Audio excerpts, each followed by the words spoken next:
Hi and welcome to Cheeky Richer Cooking's pecan and ginger biscotti. It's a beautiful, warm, spicy little biscuit that tastes great and is very simple to make. There's only 7 ingredients. We've got our pecans here. Use fresh pecans. They do tend to get a bit bitter if they're a little bit old. Pop those onto a baking tray with some baking paper and put them into 160 degrees Celsius oven for 10 minutes until they start to become quite fragrant. Okay, just while that's happening, we're just going to put some cinnamon in with our plain flour. We've got plain flour and self-raising flour here. We've also got some fresh eggs. Pop those into a mixing bowl with our brown sugar, and we're going to mix that until it's thick and light and creamy, just while our nuts are toasting, releasing their oils and intensifying in flavour.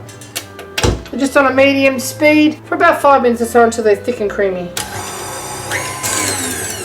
Okay, after 5 minutes, this is what you should have. Making little ribbons on top. The sugar's quite dissolved, it's quite thick now. We're going to add our ginger and our chopped up nuts after we fold in our 2 flours and our cinnamon. Nuts have got another 4 minutes to go, and we're going to let them cool a little bit. Chop them, put them in there, roll it into a bit of a log, and then bake it in the same oven. So don't turn the oven off. Okay, after 10 minutes, our nuts are out of the oven. Don't discard this paper. We're going to be using that again when we pop our little log back into the oven, and then we cut it again later and rebake it. So this is basically a 3 times cooked dessert. Chop these up when they've cooled off a little bit. Don't throw them in just yet because they're going to end up cooking in the eggs. Put this to one side to cool. Leave the oven on 160 degrees. Okay, just while our nuts are cooling, we're going to mix our flours together.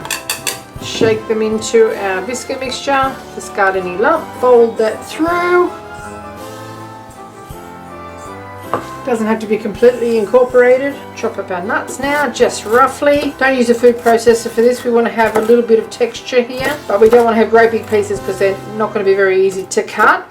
Race through there a little bit. Heating them in the oven has released some of the oils, and they're smelling really quite fragrant. Okay, now in with our ginger. It's been roughly chopped. Our nuts can go in now. And completely mix it all together. Now it's going to be quite a stiff mix, and we're going to shape it into a log, put it back onto our baking paper lined baking tray, and cook it at 160 degrees. Now we just want this just incorporated. We don't want to work the gluten in it, so don't make it really tough. We just want it to be combined. Alrighty. Now, we're just going to make this into a sort of a little flattish sort of log on our tray. Don't need to knead it or anything. I'm just going to tip it out onto a silicone mat to make it combine a little more easily.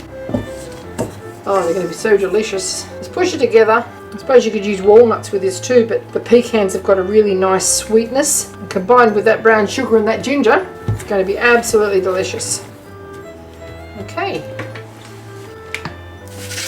Put our log out onto our tray, scrape off that excess batter there, no need to waste that, nothing wrong with it. Bake that at 160 degrees on that tray, and it'll pretty well hold its shape, and then we're going to slice it into 1 centimetre slices and then rebake it. So into the oven we go. 45 minutes. Okay, we've just cooked it for 45 minutes at 160 degrees. Take it out of the oven. It doesn't look very pretty at this stage. We're just going to remove the baking paper from the tray and let it cool for half an hour or so, because it's going to be far too hot to attempt to cut at this stage, and we need to slice it. Now you're going to be using a serrated knife because bakery goods always cut much more easily. It will crumble a little bit, but you're going to cut it in quite thick slices. Do your best with it.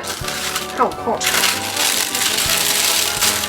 If you wrap it like that, it'll just keep the moisture in it, because you're going to be baking it in the oven again for another 10 minutes just on each side to crisp right up. Just leave that, cool it for 20 minutes, cut it into slices and back into the 160 degree oven. Okay, it's cooled down enough to manage now. We're just going to use the same piece of paper back onto our baking tray. Oven's on at 160 degrees, and we're going to use a serrated knife to slice it into 1 centimetre pieces.